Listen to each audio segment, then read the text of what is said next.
Ouais, ça va être un match compliqué, comme tous les matchs de national. Celui-là, peut-être un peu plus, parce que on joue contre une équipe qui marche sur l'eau là, depuis le début de saison, qui a la place qu'elle mérite, parce que c'est vraiment une très très bonne équipe, avec de très bons joueurs, avec un projet de jeu qui est bien huilé, et avec un bon coach aussi, que j'apprécie énormément. Donc ils sont à leur place. Maintenant, nous, on a mis les compteurs à zéro depuis les matchs retour. Et sur ce match-là, sur les matchs retour, c'est le 4e qui reçoit le 5e. Voilà, donc on est à égalité de points avec eux sur la phase retour. Mais la réalité fait que c'est le leader qui réceptionne un relégable. Donc non, on va y aller là-bas sans complexe. Sans complexe et en jouant comme on essaie de jouer depuis un certain temps et en essayant de leur poser des problèmes. Que répondez-vous à ceux qui disent ils vont se faire dévorer Châteauroux compte tenu des stats du Red Star à domicile? Après, la beauté du sport fait que vous pouvez gagner et vous y allez pour ça, mais c'est ahurissant quoi, leurs stats. Ouais, ils ont des stats d'une équipe qui domine ce championnat. Maintenant, on a perdu 2-1 ici là, au match aller sur un penalty gentiment accordé. On les a battus en coupe. Donc ça prouve bien qu'on est capable de poser des problèmes à cette équipe et on va y aller pour ça. On ne va pas y aller en se disant on va se faire exploser. S'il y en a qui pensent qu'on va se faire exploser, tant mieux pour eux. Mais nous, on y va avec la ferme intention de faire un résultat. C'est même confortable pour vous d'aller dans ce contexte-là au Red Star. Les matchs gagnés avant, là, rien à perdre finalement. C'est un match bonus. Ouais, c'est sûr que le plus important va être la réception de goal. Ouais. Mais il y a 3 points à prendre. On en a un déjà sur l'entame du match. Il va falloir déjà le défendre bec et ongle, ce point-là. Et puis si on peut aller chercher plus, on ne va pas s'en priver non plus. C'est pas parce que c'est le Red Star qui sont leaders, qui dominent le championnat, notamment à domicile, où ils sont intraitables chez eux. Mais non, on va y aller vraiment dans l'espoir de ramener quelque chose. Vous parlez de cette victoire en Coupe de France ici, il n'y a pas si longtemps d'ailleurs. Qu'est-ce qu'il y a à garder? À quel point on peut s'appuyer sur ce match-là quand on est stade de la Berrichonne? C'est l'état d'esprit qu'avait affiché le groupe. Justement, ils avaient joué sans retenue, en se disant, de toute façon, c'est la coupe, hein, ce Red Star ou pas, c'est la coupe, et il y a une qualification à aller chercher, et on va se lâcher pour aller chercher la qualif. Donc, il va falloir avoir cet esprit de compétition, cet esprit coupe, qu'on essaye d'inculquer aux joueurs depuis le début de cette reprise, des phases allées. Parce que chaque match, pour nous, est un match de coupe. Chaque match peut nous permettre d'espérer, ou au contraire, nous enfonce un peu plus. Donc on aborde tous les matchs comme si c'était un match de coupe et comme s'il y avait une élimination directe à la fin. Très bien. Plus tactiquement, ils avaient aussi changé pas mal de joueurs ce jour-là. C'était pas forcément l'équipe type, mais il y avait quand même une belle qualité. Qu'est-ce qu'il y a à garder aussi tactiquement? Qu'est-ce que vous avez gardé de ce match sur le terrain? Qu'est-ce que vous avez vu d'intéressant pour les contrer? Sur leur projet de jeu, ça reste le même, quels que soient les joueurs. Après, il y a des joueurs de qualité.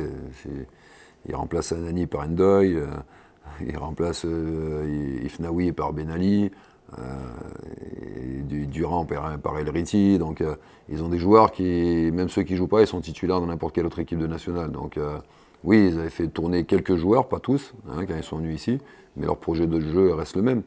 C'est une équipe qui est portée vers l'offensive, qui prend beaucoup de risques, hein, qui n'hésite pas à se projeter, même quand elle mène au score, elle continue à attaquer. Donc ça va être à nous d'être solides et d'essayer de profiter des situations de contre. Ça change quoi d'aller là-bas avec 2 victoires d'affilée, mis à part le plein de confiance bien sûr? Vous allez dire à vos joueurs, putain les gars, tranquille quoi, continuez comme ça ou continuez à vous lâcher parce que là vous n'êtes pas entre guillemets dans l'obligation de l'emporter, même si ça ferait un bien fou. Ça change quoi ces 2 victoires de suite? C'est la confiance, tu l'as dit. C'est la confiance. Après, dans la manière d'aborder le match, ça ne change rien du tout. Même si aujourd'hui on avait été 5e au classement, on serait allé au Red Star pour essayer de prendre des points. Donc il ne faut pas avoir peur de jouer contre le Red Star. Au contraire, on va jouer dans un stade où il y a énormément d'ambiance, contre une très bonne équipe qui va ouvrir le jeu, qui va jouer, qui va se livrer. Donc non, il y a plein de raisons d'espérer de ramener quelque chose de là-bas. Il y a un enjeu qui change tout, il y a un enjeu arithmétique là maintenant réel. Avant, vous gagnez, on est toujours relégable. Maintenant, après une victoire, on peut dire « Ah, on n'est plus relégable ». Et ça peut tout changer. Ça peut tout changer, ouais, une victoire en même un nul. Regardez, ouais. Si on n'avait pas perdu contre Nîmes, si on avait fait le nul contre Nîmes, on leur enlève 2 points, on nous rajoute 1 point, on n'est plus relégable. Donc Donc chaque point compte. Dans ce championnat, que ce soit pour monter ou pour se maintenir, chaque point compte. Et voilà, je vous dis, on a la chance d'en avoir un au début du match. Donc on va le défendre et puis on verra ce qui se passera. Du coup, Nomel et Mendy, donc incertains, c'est dommage parce qu'ils sont à l'origine aussi du renouveau. Nomel, il a été énorme la dernière fois. Ouais, c'est des joueurs qui nous font du bien en ce moment. Et ouais, Nomel, c'est pas pour essayer de piéger Habib. Hein. Nomel, il s'est pas entraîné ce matin. On l'a laissé au repos. François, il a fait que 2 séances cette semaine parce qu'il est en délicatesse avec une cheville. Non, c'est des incertitudes qui sont réelles. Après, s'ils sont pas là, on compensera et on trouvera leur remplaçant. Mais c'est sûr que si on était amené à ne pas les faire jouer, ça mettrait un coup d'arrêt parce que sur ce qu'on propose en ce moment, ils sont importants. Vous parliez un peu de raison d'espérer. Globalement aussi, j'ai un peu regardé face aux bien classés cette saison, face à Niort, une victoire, un nul, face à Bréant pareil, Dijon pareil aussi.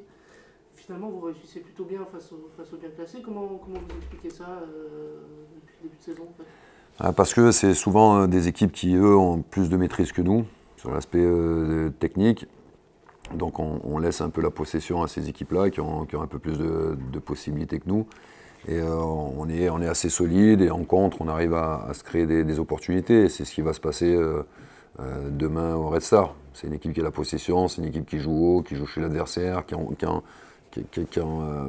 emmène beaucoup de joueurs dans les situations offensives. Donc ça va être à nous d'être solides, mais il va falloir l'être parce qu'ils ont de très bons joueurs capables d'éliminer dans l'un contre un. Et à nous, à la récupération, d'essayer de profiter des espaces qu'on nous laissera.